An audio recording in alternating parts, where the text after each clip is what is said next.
Now is the content.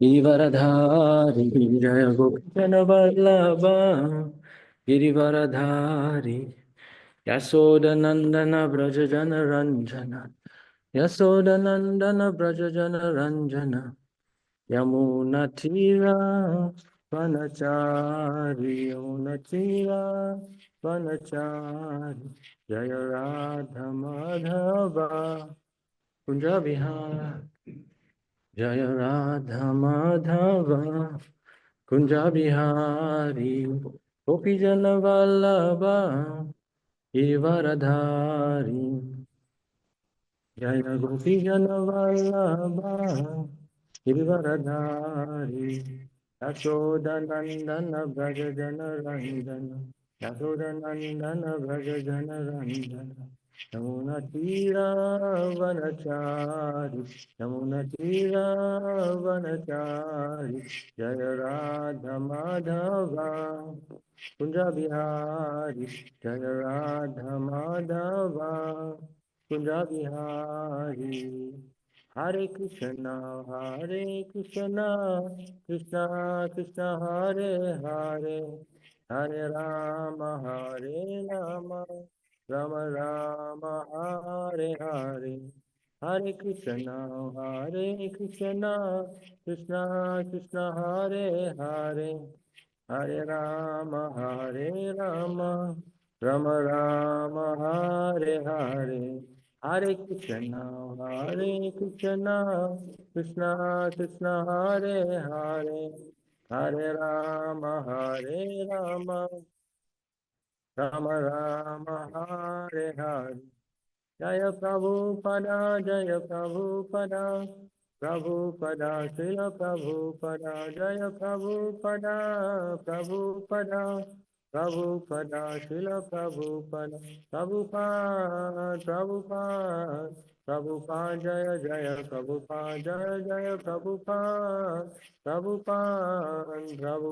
Jaya Jaya Prabhupada Jai Shri Prabhupada ki jai, Granth Srimad Bhagavatam ki jai. Ramanande Hari. Okay, Om Namo Bhagavate Vasudevaya. Om Namo Bhagavate Vasudevaya. Om Namo Bhagavate Vasudevaya. So, reading from Srimad Bhagavatam, Canto 6, Chapter 16, entitled King Chitraketu Meets the Supreme Lord. And according to the words, we have text 21 and 22 today. Although we should have had 21, 22, and 23 today, but nevertheless, it is what it is. Let me read 21 and we can do 22 together. So text 21. Vajasi upharate aprapya ya eko manasa saha anama rupas chinmatra so avyana sat asat para. Translation: the words and mind of the conditioned soul cannot approach the Supreme Personality of Godhead. For material names and forms are not applicable to the Lord, who is entirely spiritual, beyond the conception of the gross and subtle forms. The impersonal Brahman is another of his forms. May he, by his pleasure, protect us. Purport by Srila Prabhupada. The impersonal Brahman, which is the effulgence of the Lord, is described in this verse. Text 22. Yasmin idam yatas chedam.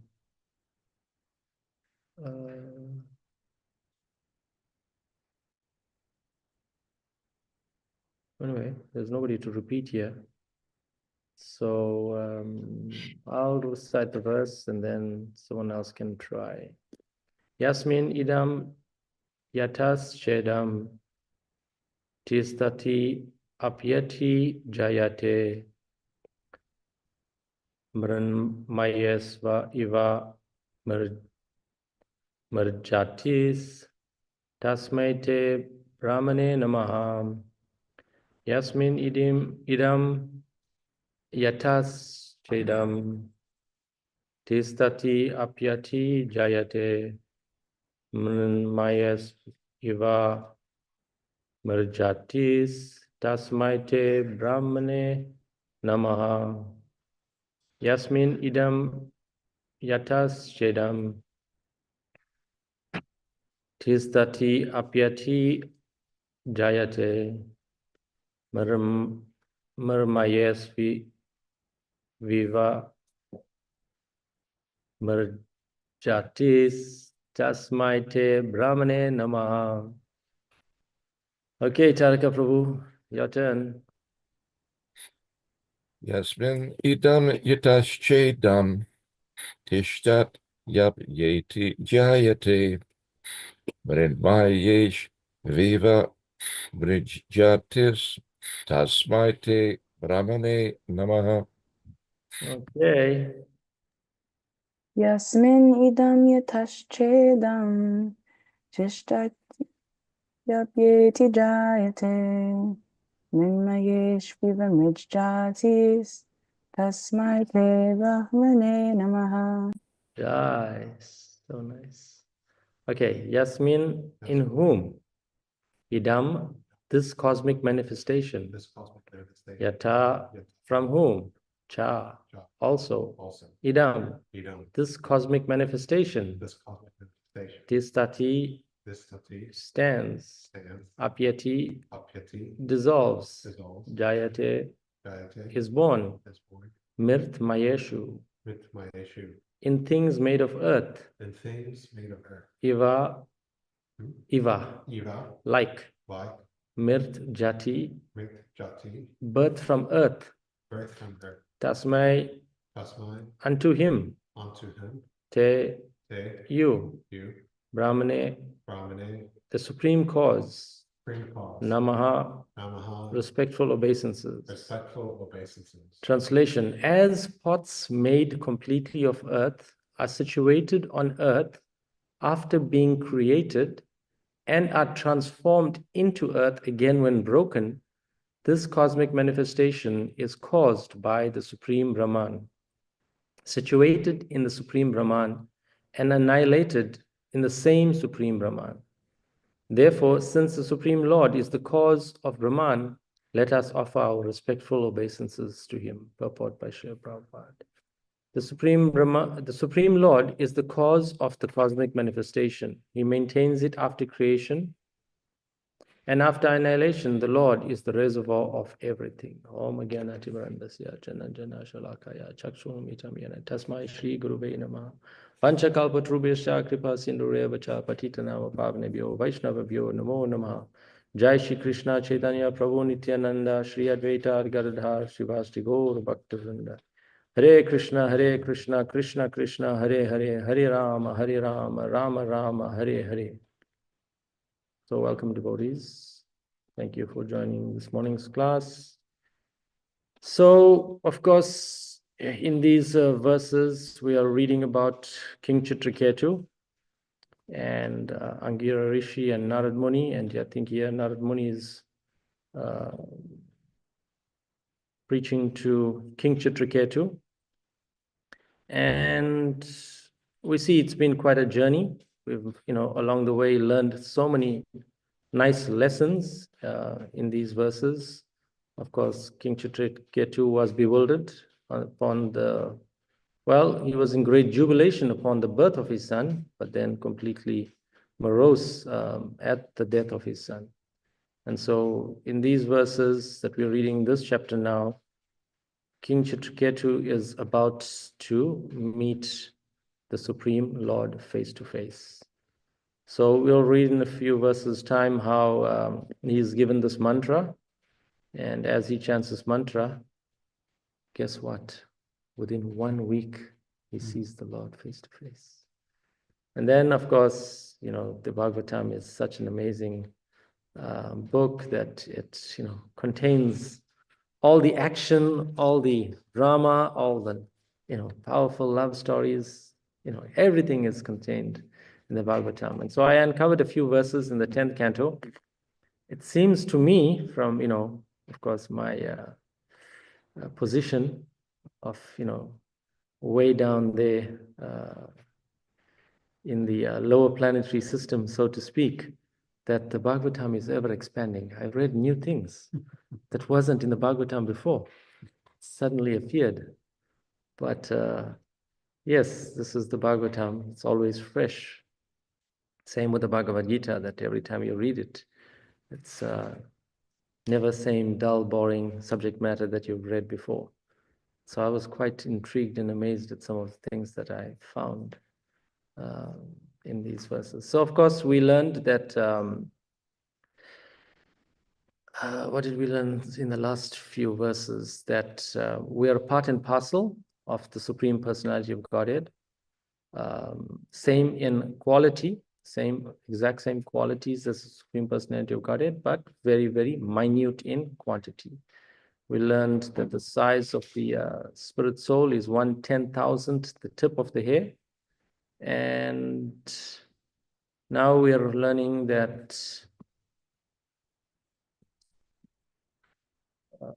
about the Supreme Brahman and the impersonal Brahman, which is the effulgence of the Lord, is described in these verses. And then Prabhupada in Bhagavatam in this 22nd verse is giving an analogy of how the material universes are created, maintained, and then annihilated. The cosmic manifestation, it's annihilated by this same Supreme Brahman. And the analogy is given just like a pot made completely of earth. It is situated in the earth, and after created and being transformed into the earth again when it is broken. So how does the old saying, from ashes to ashes, dust to dust? So as we are born in this material world, we will stay for some time, we understand, and then after the death of this body again will go back to the earth. So in a similar way, this analogy is being given. So some reading to do here about, the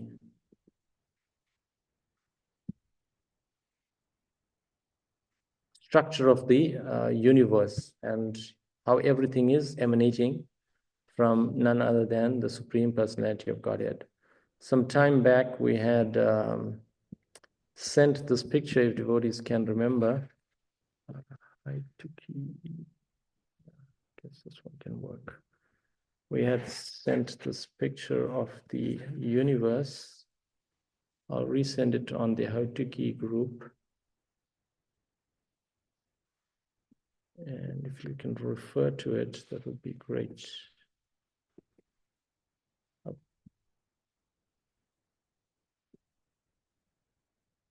Because I don't know how to do this sharing function. And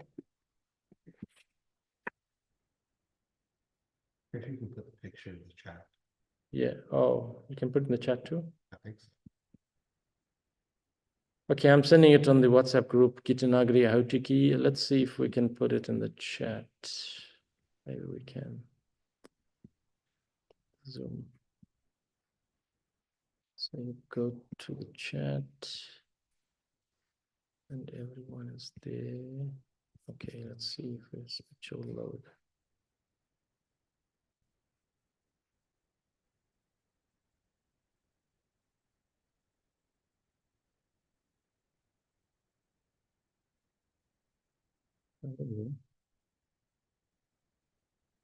Okay, it worked. Thank you. So now let's see if we can. Is it the poster? Yes, the poster. Yes. So you know exactly what we're talking about. And so, of course, we know that in the spiritual world, it's a little bigger. We have Golok Vrindavan. Below that is Mathura Dham, Dwarka Dham, Ayodhya Dham, and then comes the expansions as we progress down. So from Krishna, the first expansion is Baladev, and then of course Baladev expands into the first quadruple expansion of Pradyumna, Aniruddha, Shankarshan, and Vasudev. And then as we come down further, we are now in Vaikuntha Loka, Vaikuntha planets, and then there we find also all the Narayan expansions, and then there's also the second quadruple expansion of Vasudev, Pradyumna, Aniruddha, and Mahashankarshan. Then we come down to between the material and spiritual worlds. Explained Kailash is there, and I forget the number. There's so much existing in the spiritual world, and a little is protruding out below that of Kailash. And then, of course, there's a depiction of the Brahma Jyoti, the effulgence of Krishna. And then we come down to the material world. So I just wanted to quickly read a few sections that gives us this description of how the expansion works.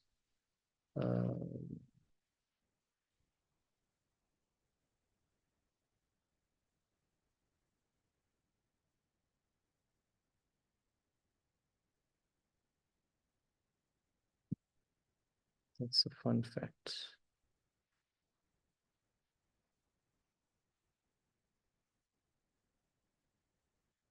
Okay, so yes, Srila Prabhupada is speaking. For material creation, Lord Krishna's plenary expansion assumes the three Vishnus.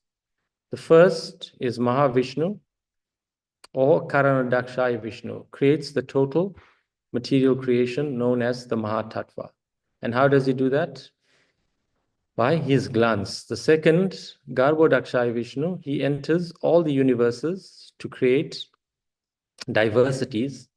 And the third, Shirodakshaya Vishnu, is diffused as the all-pervading supersoul in all the universes, in the heart of every living being, and is also known as the Paramatma. So these are the three Vishnus we generally speak about. Most often we speak about Mahavishnu, but he was the original Vishnu expansion, or creator of the material universe.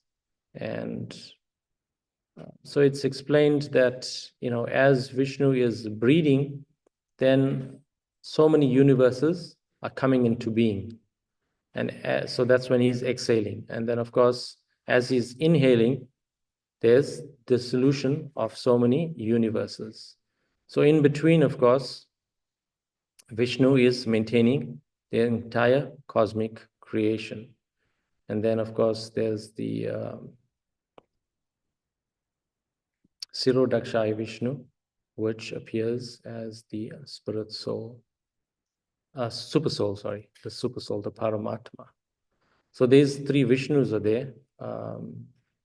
And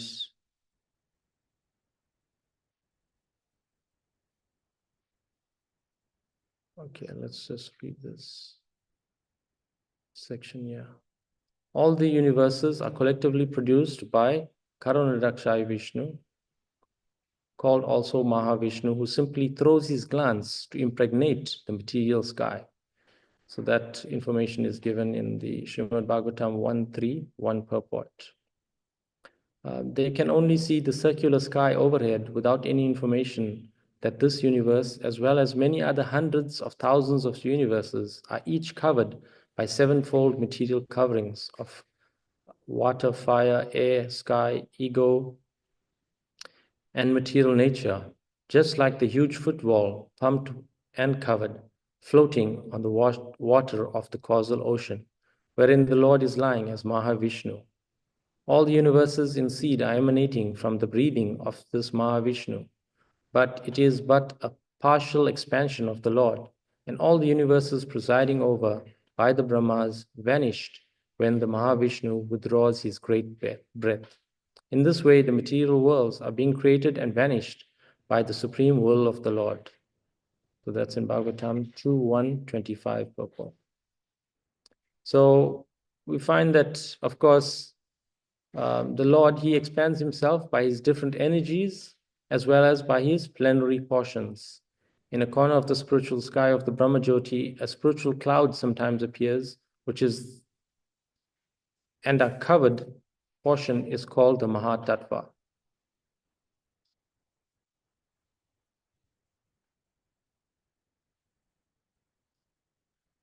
Okay, so then Bhagavad Gita, again back to basics, Bhagavad Gita verse 7.4, we have some information about, again, how this material cosmos is created. Earth, water, fire, air, ether, mind, intelligence, and false ego, all together, these 8 constitute my separated material energies.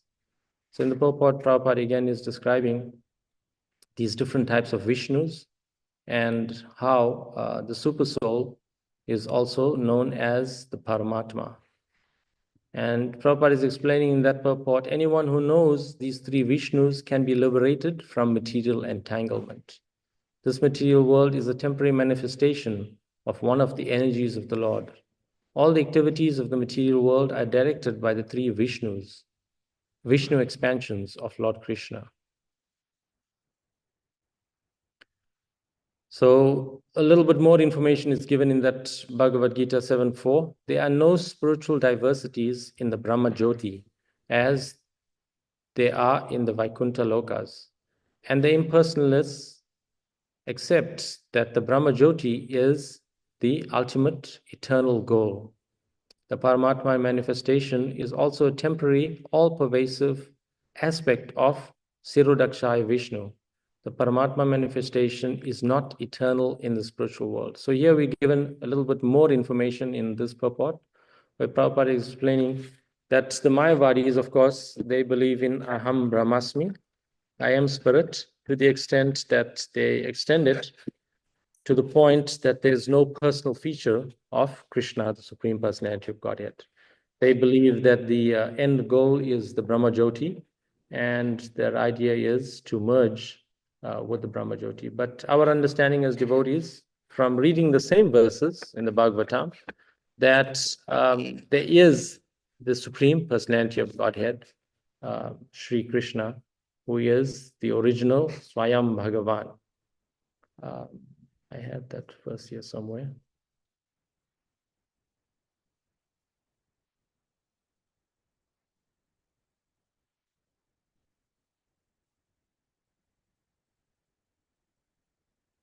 And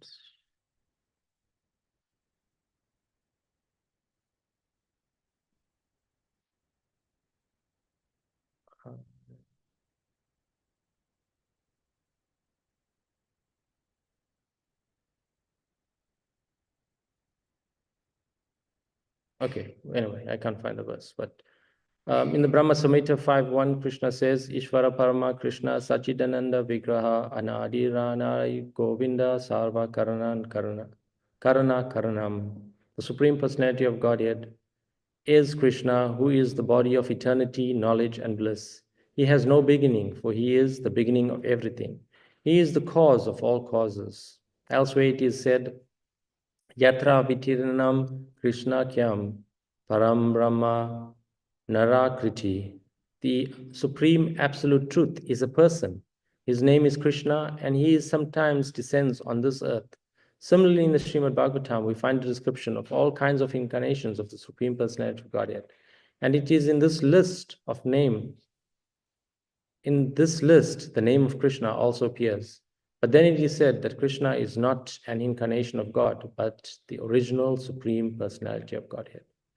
So unlike the Mayavadis, thinking that their goal is to merge with the Brahmajyoti, but of course, as devotees, we understand that there's no variety, no variegatedness in the Brahmajyoti. And as a result, if one is able to transfer to the Brahmajyoti, then of course he will, as an individual living being who has his own individual identity, he'll just be floating around with nothing to do. And so as a result, gradually he will fall down back to the material world. And in this way, this cycle of birth and death will continue. So the idea is to make a permanent solution and go back home, back to Godhead. So by understanding all of these, the nature of the universe or universes, the material, the spiritual, one can make a plan of how one can get out of this cycle of birth and death, and then transfer himself to a suitable destination. Of course, the Vedic scriptures are so vast that people from time to time get bewildered and think that the goal of life, like the Mayavadis, some people think that the ultimate goal of life is to go to the planet of the demigods. But we understand, all this is contained within the material world, the planets of the demigods. So if we aspire to go there, again, we're going to fall down from the, higher planetary systems back down to the lower planetary systems and continue in this cycle of birth and death. So we want to make a permanent solution by going back home, back to Godhead, back to the spiritual world. So in one sense, we are very fortunate to be, born in this age of Kali Yuga, where due to Chaitanya Mahaprabhu's mercy, we are able to chant this Maha Mantra, Hare Krishna, Krishna Krishna, Hare Hare, Hare Rama, Rama Rama, Hare Hare. And in this way, by chanting this Maha Mantra, following the regulative principles, we can go back home, back to Godhead. So of course, the scriptures contain so much, as we read, every single verse here in this Bhagavatam, we find always we're learning something new that we can imbibe in our own lives. And so, trying to collect all of this information in our tiny brains. We heard how tiny the spirit soul is, 1/10,000th, the tip of a hair, that trying to remember everything, could prove challenging, especially if you're like me, have, very, very bad memory. Very, very challenging. So I was trying to, understand what is the essence. Of course, what I came up with was the essence. We've taken spiritual initiation vows. So we have to chant this Maha Mantra 16 rounds every single day, follow the 4 regulative principles. And then in, previous classes, we were also trying to understand what else, can we add on that? So, that in itself is a great feat. But then one thing we came up with was that we can all regularly recite the 26 qualities of a devotee. And so, with these 3 items, and then I was thinking a 4th item we can add to that is the 6 loving exchanges of devotee. So with these in our toolbox, if we can really focus on them, the 26 qualities of devotee, chanting Maha Mantra, following the 4 regulative principles, and then lastly, the 6 loving exchanges of a devotee. If we can sincerely practice all of these things, then, we are definitely on a serious journey, not whimsically, half-heartedly practice these things, but, with all of our heart and soul, so to speak. If we can practice all of these things, then we're going to be on a serious journey back home, back to Godhead. Otherwise, yeah, it might seem, very, very difficult.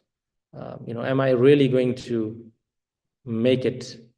And, I've said this previously that, we all need, practicing spiritual life is a very, very personal thing. And so often I ask myself, do I really believe that I'm going to go back home, back to Godhead, at the end of this very lifetime? And I think it's a serious question we should all, ask ourselves, and not, once in 5 years or once in 10 years. I think we should ask this question to ourselves every single day. At least for me, it, helps motivate me to try to be on the straight and narrow path, and not take, all that we have for granted, and not take spiritual life very, very cheaply also. Otherwise, we become lackadaisical, and then, the last few weeks we were discussing, if we do get onto the slide, how can we get out? So, of course, as devotees, having access to the Bhagavatam, we've got so many excuses. Oh, Prabhu, don't you know that the living entity is marginal? Sometimes it is, adhering to the superior nature, and sometimes, due to being in a fallen condition, the living entity sometimes associates too much with the mode of passion and ignorance, and, again, gets onto the slide. So we've got so many excuses, to justify our position, not just every single day, but actually every single moment. So, it's hard to ascertain,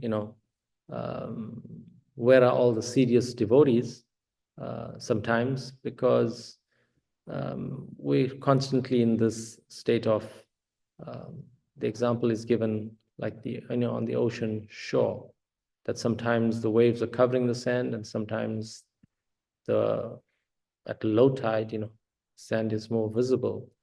So the living entity in a similar way, is up and down. Still, we want to be encouraging to try to stay in the association of devotees and constantly be encouraged in our spiritual lives. But at the same time,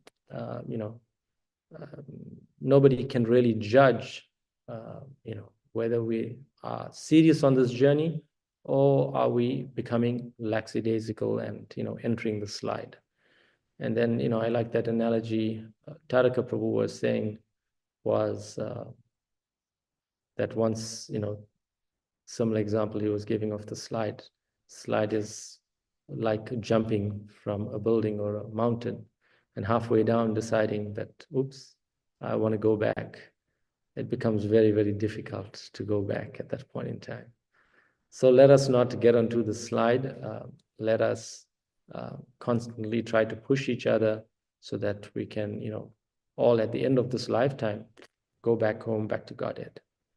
So then there was some interesting things that I found, was that we understand this verse from Bhagavad Gita, where, again, I can't figure out where I started, where we understand that, due to our karma, in previous lives, we're all reaping the benefits, of that good karma and that bad karma. And so we understood also from past verses, in this canto, that or previous chapters, that we have this different bank accounts, the good bank account, the bad bank account, and the spiritual bank account. And whatever deposits we make, of course, we understood from in the spiritual bank account, it's never lost. And that verse from Bhagavad Gita 240, I think it is, says that there's no loss and diminution on this path of bhakti. Yes, in this endeavor, there is no loss or diminution, and a little advancement on this path can protect one from the most dangerous type of fear. So still, we are still suffering the effects of our, good and bad karma. And, the material energy is dictating, all of these cause and effects. So these Vishnus, so to speak, they, of course, are not controlled by the material energy. They have, in one sense, nothing much to do with the material energy. Although there's some technicality, that one verse I was reading explained that the Sirodakshaya Vishnu, which is the super soul, where did I read that? Is not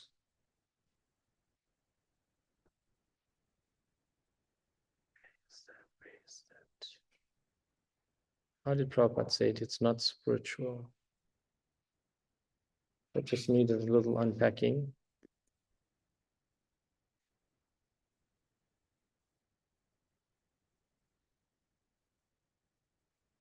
Okay, can't find that either. But of course, all of these are time, place, and circumstance. And this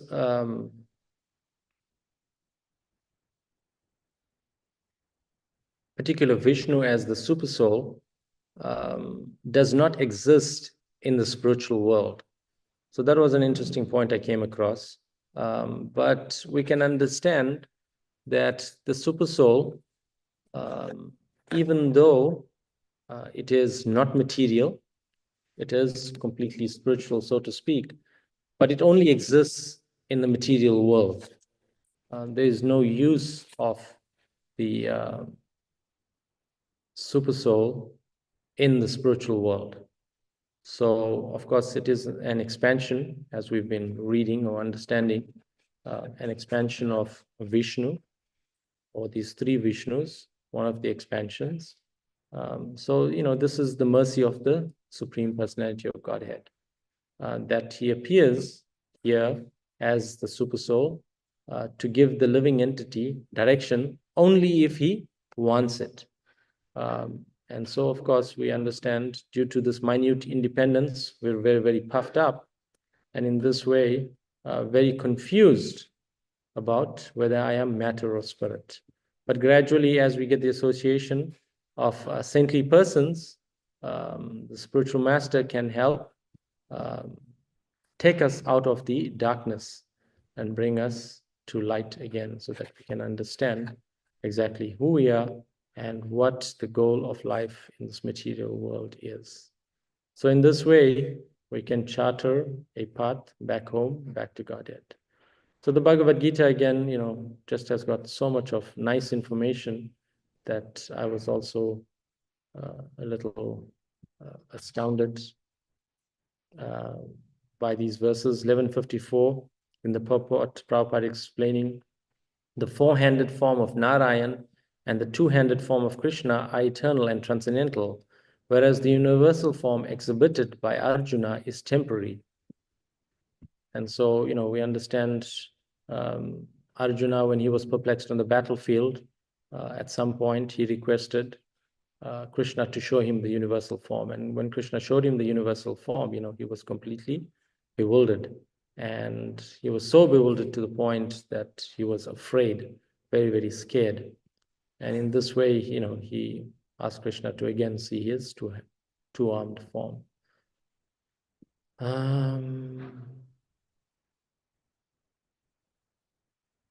So Krishna changes from the universal form to the four-handed form of Narayan, and then to his own natural form of two hands.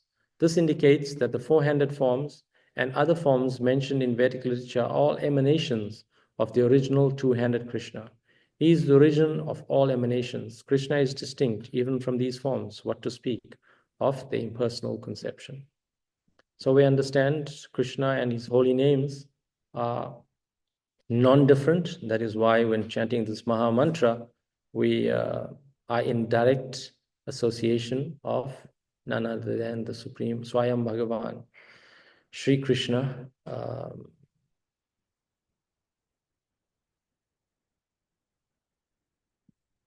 And in this way, we are able to make contact on the transcendental platform. So even though we're living in this material world, we have got nothing to do with material because we are spirit soul. Then I want to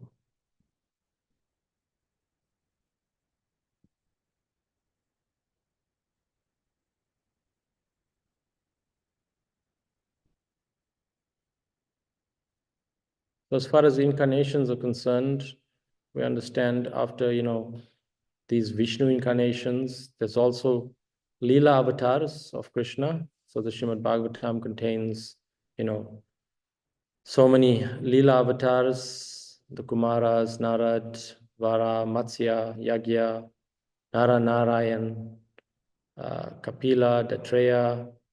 So these are all the different Leela avatars of the Lord. Then there's Guna avatars. There are three Guna avatars, or incarnations of the qualitative modes of nature, and these are Brahma, Vishnu, and Mahesh. Then there's Manvantar avatars, the avatars associated with the reign of each Manu. And so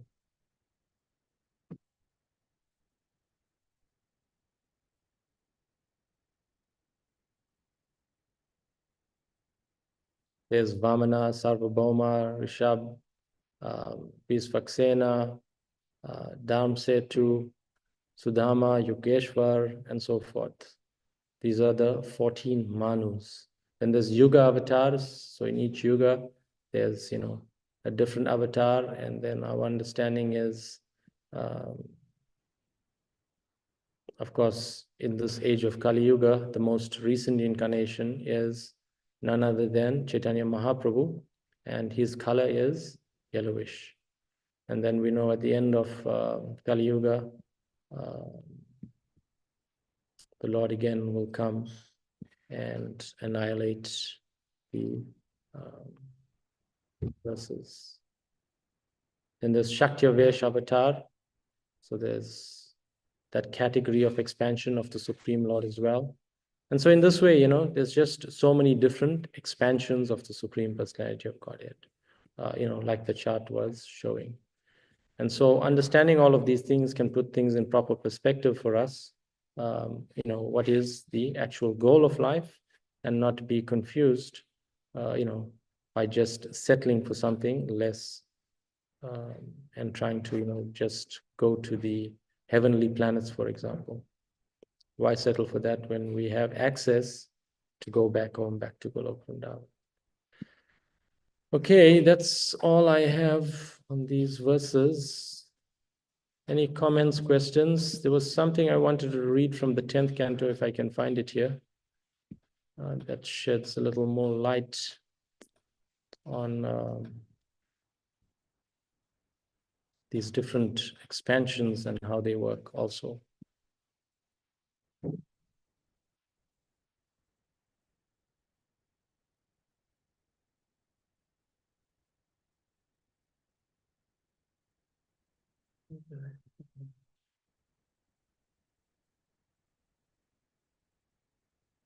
So we'll find that after Chitraketu, after chanting this mantra for 1 week, he sees the Lord face to face. And then at some point we'll find that, he's on his airplane, traveling all over. And then, of course, we find that he sees Lord Shiva and Parvati. I think they might have been embracing or something, but unfortunately for Chitraketu, he had to react to that scene. And as a result, we understand, he got cursed by Mother Parvati to take birth as a demon. And who was that demon? We read about him. None other than Vitrasura.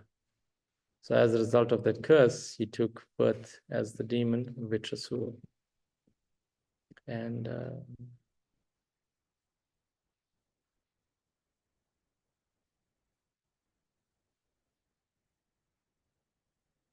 the intrigue goes on.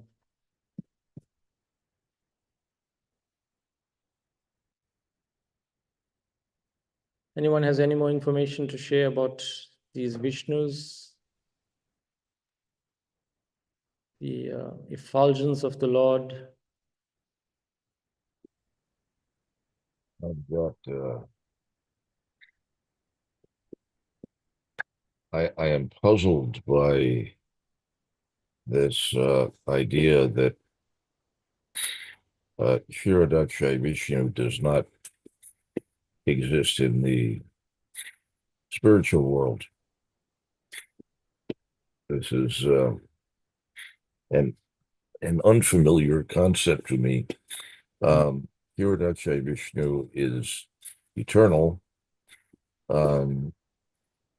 He expands into the hearts of all living entities, but he also resides at Sveitadvip, where he lies in the ocean of milk, the Kshirodak ocean. And it's explained in Srimad Bhagavatam that that planet is also the planet of Dhruva Maharaj, that the pole star is the residence of Dhruva Maharaj and also Kshirodakshay Vishnu, and they both reside there eternally. When the universe is destroyed, that portion remains undisturbed. And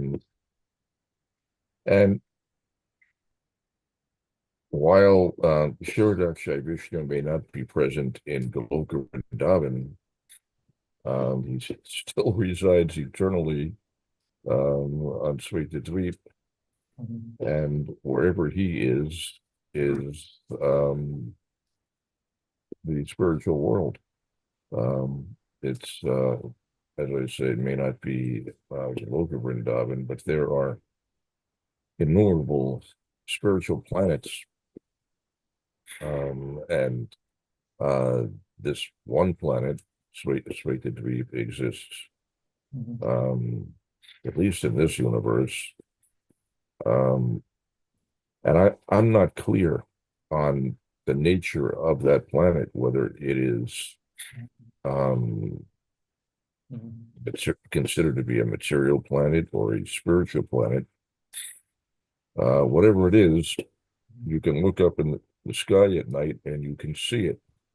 It's the pole star. It's right there. If you follow one side of the Big Dipper, it points directly to the pole star. It's easy to find. Yes. Yes. It is a confusing concept. And, I was reading more and more about it, but it is very, very clear. Prabhupada speaks about it. I'm just trying to find the Paramatma manifestation is also a temporary, all-pervasive aspect of the Kshirodakshay Vishnu. Again, the Paramatma manifestation is not eternal in the spiritual world. Now, this may sound confusing, of course, but of course, we are also subscribed to the philosophy of Achinta Bheda Tattva, Achinta Bheda Bheda Tattva, that simultaneous oneness and difference. So the Paramatma is Krishna. Chit Shakti is also Krishna. So Paramatma works mainly in the material world, because the idea is that the Paramatma is needed for the living entity to deliver the living entity, right? To deliver the Jivatma from the material world. That is the specific purpose of Paramatma. So it's a specific feature of the Supreme Lord. It's not that it's not the Supreme Lord, but there's no reason to have Paramatma in the spiritual world. The Chit Shakti works in the spiritual world. So really the same thing, but they do different things and have different purposes. And therefore they are called by different names. So the same principle is there. Everything is manifest, is part and parcel of the Supreme Lord, and it is controlled by the Supreme Lord. So, in a similar way, we're also, expansions or sparks of the Supreme Personality of Godhead, but, we also have this minute independence. So, yeah, you should read a little bit more about, Prabhupada. So many places he mentioned, this specific point, that the Paramatma feature is specific, for the material realm, and it's not needed in the spiritual world. That's the way I understood it. So if you do, research it a little more and find anything different, please bring it to our class to correct our understanding. But I read in so many places that Prabhupada is just mentioning this again and again about this Paramatma feature. So yeah, we're always uncovering new things. That's why I was saying, when I read this, I was like, wow, is it really from the Bhagavatam and Bhagavad Gita, or where is it coming from? So again, all these new things are there for us.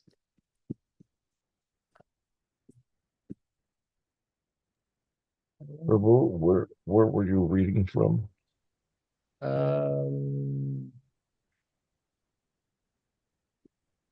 I'll have to give you that quote. It's a lecture Prabhupada was giving in Australia, I think.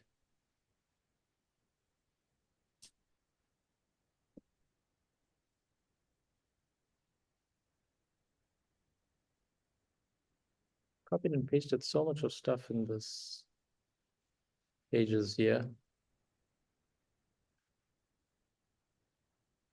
But now,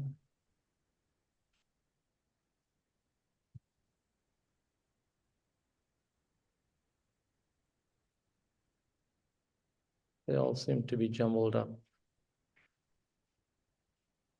Okay, then another fun fact. Well, another fact of life, Prabhupada is explaining also, in the spiritual world, service there is always voluntary. This means the devotees always choose how they want to serve Krishna. Some devotees want to serve Krishna as a flower, so they become flower there. If I want that to be a flower, I shall lie down at the lotus feet of Krishna. Then I become his flower voluntarily. And he can change his from flower to human body. That is spiritual life. So this is Prabhupada again explaining how things work in the spiritual world. And I found this very intriguing also. That is spiritual life. There is no restriction. If some devotee wants to serve Krishna as cow, he serves Krishna as cow, as calf, as flower, as plant, as water, and as ground, field, or as father and mother, as friend, as beloved, anything. It is inconceivable, yet a fact. So I found, that aspect in the spiritual world, service is always voluntary. This means the devotees always choose how they want to serve Krishna. Some devotees want to serve Krishna as flower, so they become flower there. So we all, are aspiring to serve in the spiritual world, but there's, so much of unlimited varieties of service in the spiritual world. And how one can become a blade of grass for the pleasure of Krishna. So we've been talking about this idea of, not gratifying our own senses. That seems to be the secret. Don't gratify your own senses, but figure out, as training grounds here in the material world, how we can practice by trying to gratify Krishna's senses at every moment, from morning till night. And in this way, we can become Krishna conscious practically 24 hours a day. So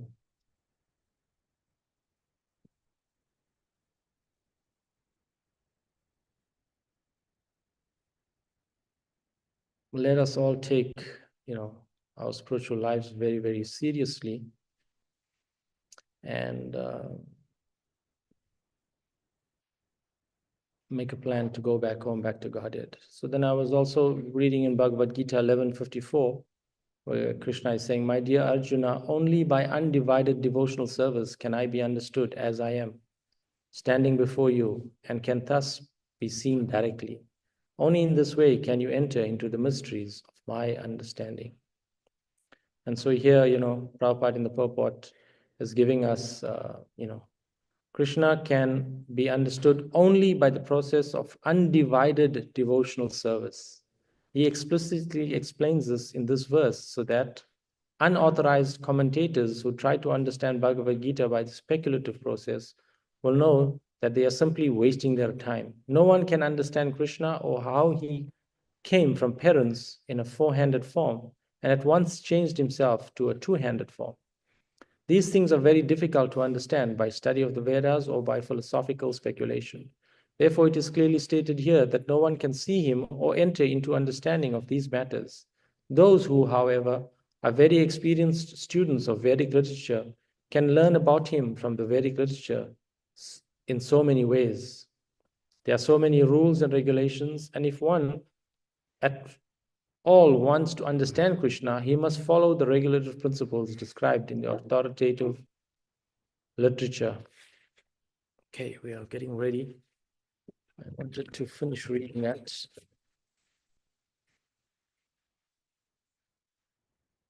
For example, to undergo serious penances, one may observe fasting on Janmashtami, the day on which Krishna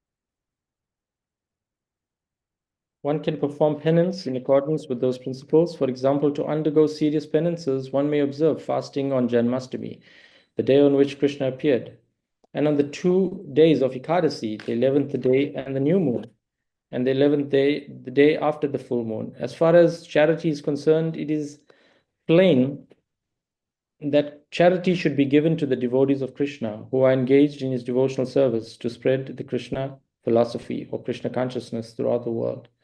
Krishna consciousness is a benediction to humanity. Lord Chaitanya was appreciated by Rupa Goswami as the most munificent of charity because love of Krishna, which is very difficult to achieve, was distributed freely by him.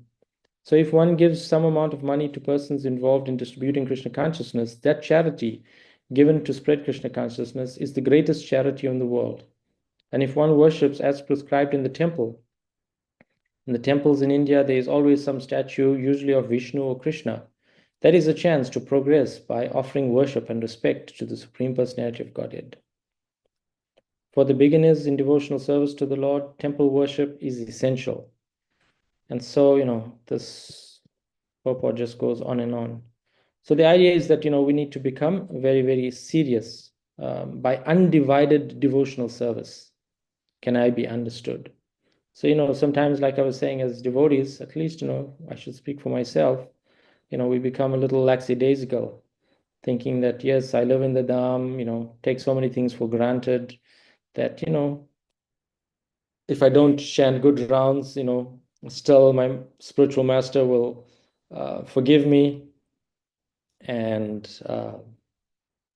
we, in one sense, start having this entitlement mentality that, just because, I am serious in my Krishna consciousness, once a month or twice in a month. In this way, I'm still going back home, back to Godhead. So the analogy we understand, is that yes, Prabhupada has given us, this mercy. Lord Chaitanya has given us, this inconceivable mercy, this Maha Mantra, that just by chanting, we can go back to Godhead in this lifetime. So the example is given that, it's like we're having a plane ticket. Plane ticket means that, we are getting ready to, go to another destination. And of course, we want to go back to the spiritual world. But, how many of us are going to board the plane? I think, this is the real essence of what we're trying to do. So by undivided devotional service, we really need to become very serious about our devotional service. There's so much of service available, especially here in Gita Nagari. But if we're not serious, then like I was saying earlier, we end up on the slide and, slacking in our service attitude. Anything else devotees want to share? Taraka Prabhu will, I'll send you the verses. There's just numerous verses. Thank you. Yeah. There's a hand up. Where is that? Please. Jagannath Pandit Prabhu. Or J. Yeah. Hare Krishna, Prabhu. Oh. In light of what you were just sharing, what I was going to discuss is not as important and technical, but it kind of connects with the Tarka Prabhu's discussion on Shura Dakshai Vishnu. Because I was going to, before he asked or made his comment, I was going to ask, is the Paramatma, which is an expansion of Krishna, is it also considered, is he also considered an incarnation? But as Tarka Prabhu was explaining, that Kishore Dakshai Vishnu resides on Swetadeep eternally. So I would think that, yes, there he is incarnated, but also he's in everyone's heart. Yes. And so that made me think about, I heard that Jadharani, I think it was Jadharani, was instructed to paint the Paramatma. And she had no idea, like, well, do I paint him standing or sitting? And Prabhupada looked down at his chest and said, he is standing.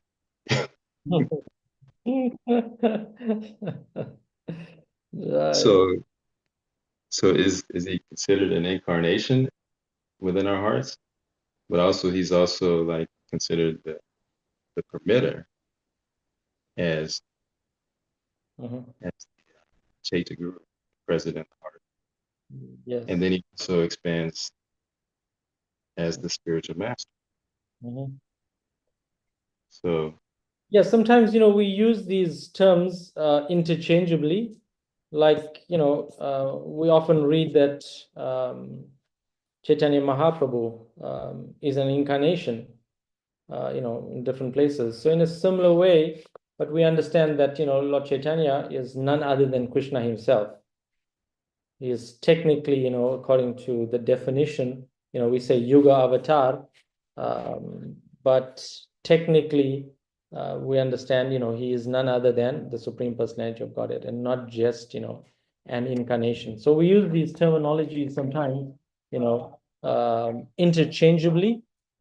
And, of course, we also see that idea of using things interchangeably between Krishna and Vishnu. So, how to understand this also, is Vishnu an expansion? Is it an incarnation. But my understanding, the way I learned it was that Vishnu is Krishna. And to simplify things in my small brain, peacock smaller than the peacock's brain. My understanding is that Vishnu is, I don't know if you've heard that before, but Vishnu is like Krishna in the workplace. We have, Swayam Bhagavan Krishna. He is, of course, just a cowherd boy playing in Golok Vrindavan. As a cowherd, whereas Vishnu is Krishna in the workplace. I don't know if devotees have heard that analogy before, but that description. So that then just made so much of sense that okay, yes, this Vishnu is Krishna himself, and we'll see so many places. I think even in the Bhagavatam where Krishna and Vishnu are interchangeably used. So, but from the diagram here, we're learning that these three Vishnus are in one sense expansions, to facilitate so much of service that needs to be done. And, mainly for the material realm. So I think in a similar way, like I was saying, simultaneous oneness and difference is there also, that all of these functions are fulfilled by this Paramatma simultaneously. So it's not just one or the other, that it's kind of like a box, that this sits in that box and that sits in this box and so forth. But there's just so many functions being fulfilled by the same. That's my understanding. Anybody else has something to share on Jagannath Pandit Prabhu's comments, questions?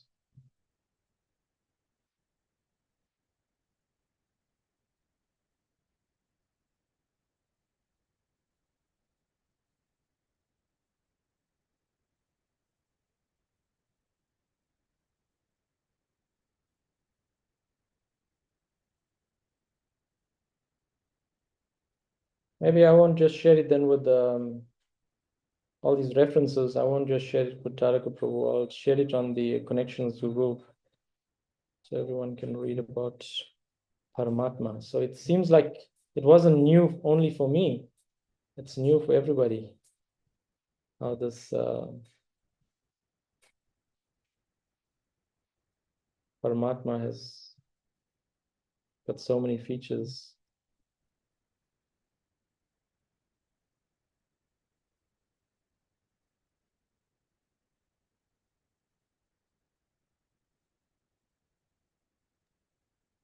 Wonderful class. Maybe you were looking for Srimad Bhagavatam 1 through 28, Krishna Tu Bhagavan Swayam. Oh yeah, that one, yes. Yes.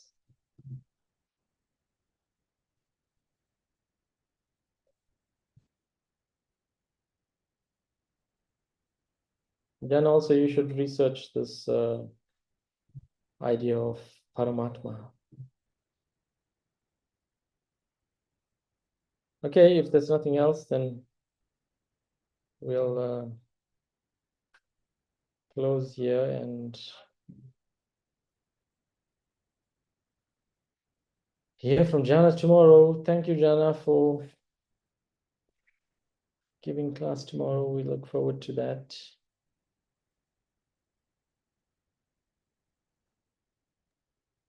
You're welcome.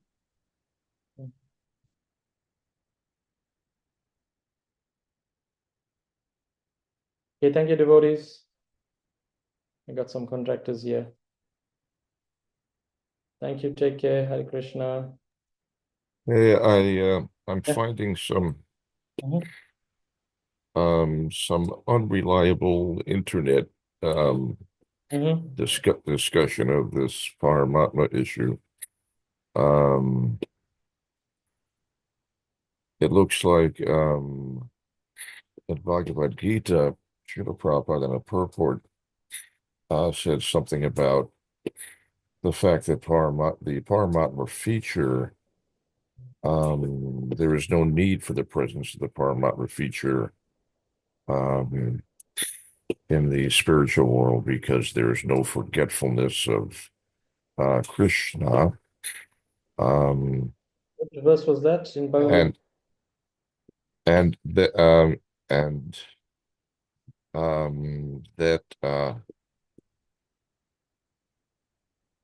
because Krishna is personally present there and the living entity has a direct personal relationship with him, there is no necessity for the feature of Paramatma, and so the Paramatma feature is not functional there, but the Paramatma continues to exist nonetheless, still present, but not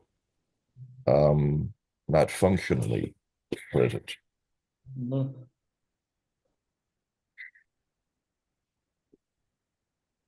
It was one of Prabhupada's purports. I'll find the purport for you.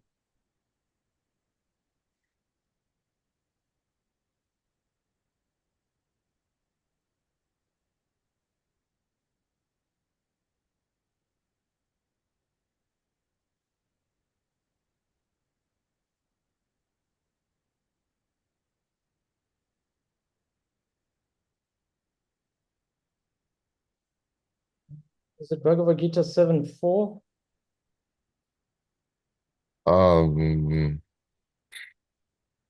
I'm led to believe it is 13:3, but I'm not seeing it. Okay, let's go to Bhagavad Gita 7:4. Upward. Bhagavad Gita 7:4. 7:4.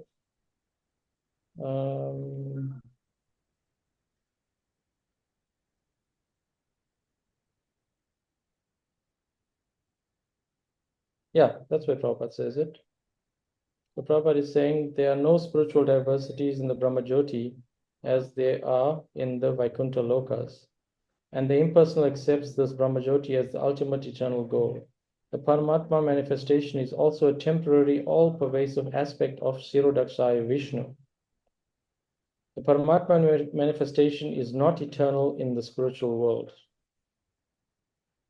Therefore, the factual absolute truth is the Supreme Personality of Godhead Krishna.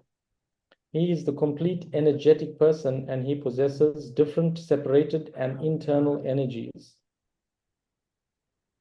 So that was one place that Prabhupada discusses that. Yeah. Where was the second place? Yeah, so when I read that, then I was like, oh, really? And then in a class, he was discussing it even more.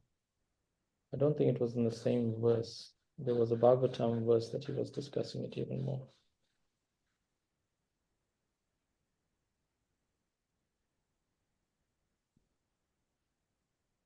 And that's where he was discussing that, that simultaneous oneness and difference. It has a purpose here in the material world, but no real purpose otherwise. So whilst it is Krishna, still its purpose is mainly to help the jiva on his journey.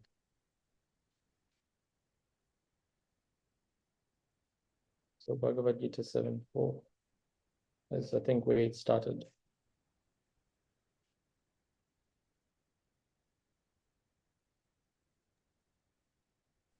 Would we also say that because Krishna is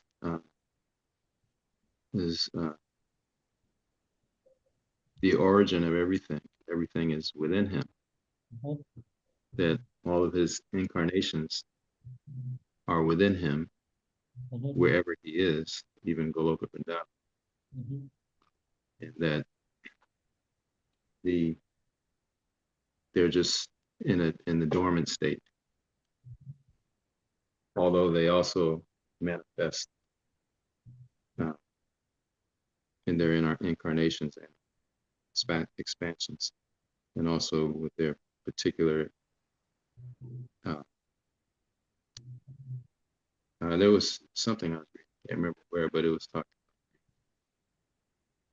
a certain amount of power is needed for a particular function, for whatever incarnation.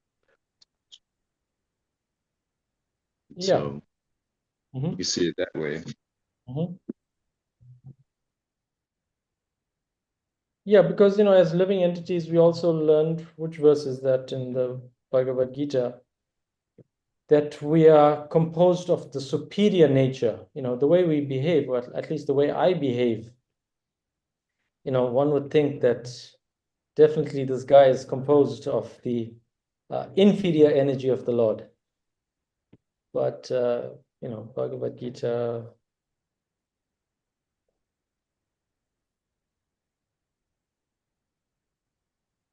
which verse is it that says we are composed of the superior nature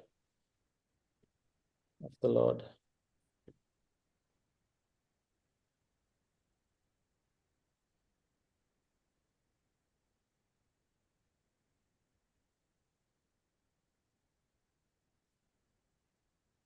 I am the super soul Arjuna, seated in all the hearts of it. I am the beginning, the middle, and the end of all beings.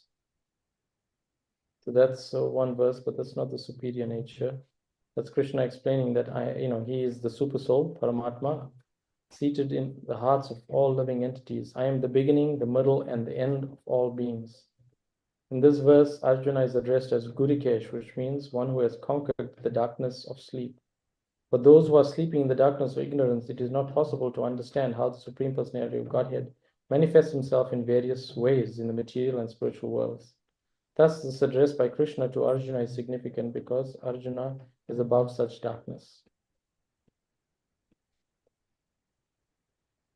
Sorry, that was just a side. It was not the verse I was looking for.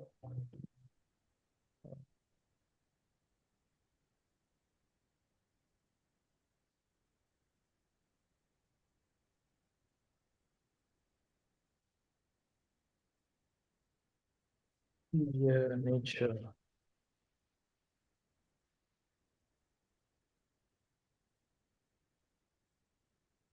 Yeah, Bhagavad Gita 4, 6, and 8.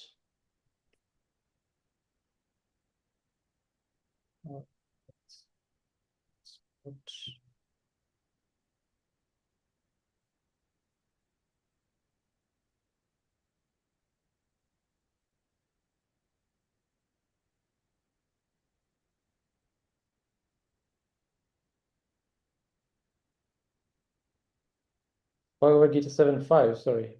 Besides these, O mighty armed Arjuna, there is another superior energy of mine, which comprises the living entities who are exploiting the resources of the material inferior nature. So the material world, inferior nature, the three modes of material nature, inferior, and of course, the living entity is composed of the superior energy of mind. And we are just trying to exploit the three modes of material nature to lord it over. So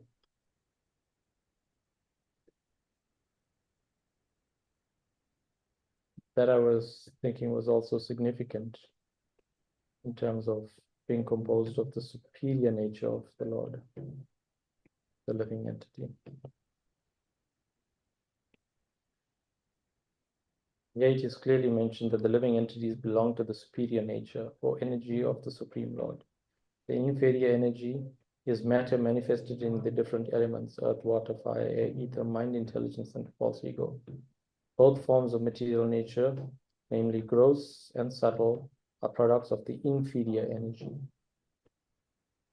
So this is how intricate, life is in the bigger scheme of things.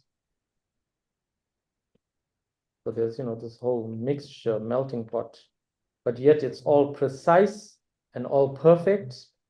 And,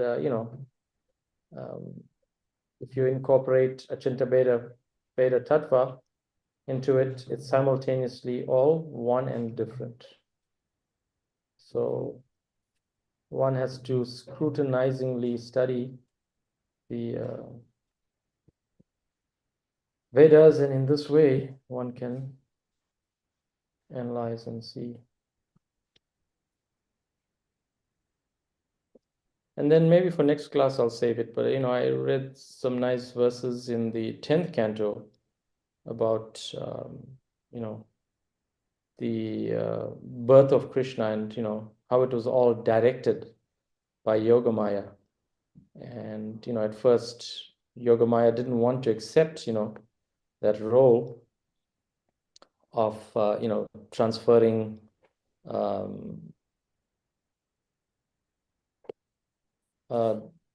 Krishna between the wombs of Devaki and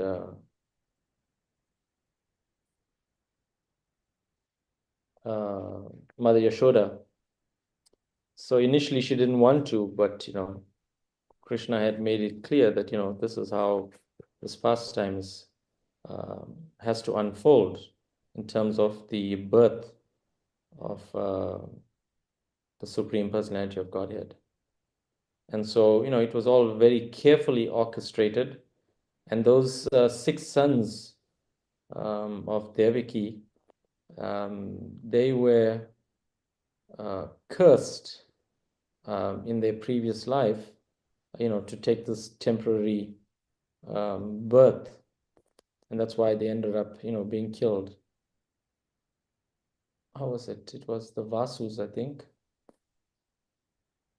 and they had stolen Vashista's cow Nandini, and as a result, they got cursed to take this birth. And so that's why Kamsa, it's a whole intricate story. We'll talk about it next time, how Kamsa actually was killing his own children from a previous life. So this is how intricate karma is, that of course we understood Kamsa was very, very heartless, and it seemed like he was just killing his nephews, but actually he was killing his children from a previous life.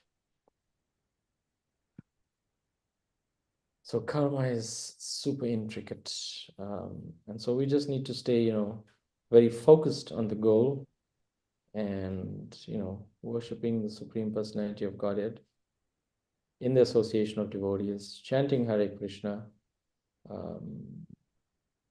6 loving exchanges, 26 qualities of a devotee, and praying to the Lord. If you so desire, then we can go back home, back to Godhead. We have to be in a very, very prayerful mood. So Prabhupada, at some point in some purport, he was also, in fact, in the purport in the Bhagavad Gita, right, he mentioned that how he had the good fortune of taking birth in a good family. In a similar way, his spiritual master also, he mentioned, Bhaktisiddhanta Saraswati Thakur, they were very, very fortunate to take birth in good families. So in a similar way,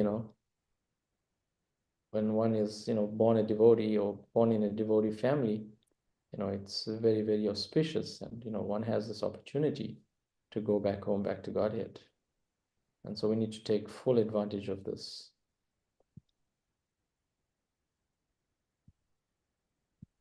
Yeah, so even that aspect Prabhupada mentioning, the my good self, it's in a purport in the Bhagavad Gita, and I tell you, when I read it before, it definitely was not in the Bhagavad Gita, but suddenly it appeared there. So this Bhagavad Gita is ever fresh. Every time you read it, there's new insights, new information coming out. Yet the words in the Bhagavad Gita are not changing. This is how amazing it is. Here, let's go see the Supreme Lord. Swayam Bhagavan. Grantha Srimad Bhagavatam ki jai. Yeah.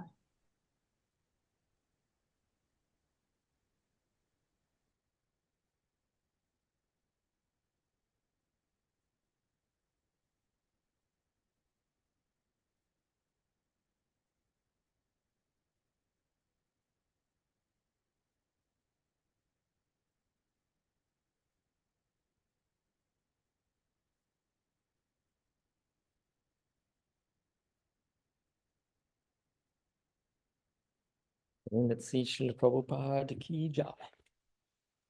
Yeah.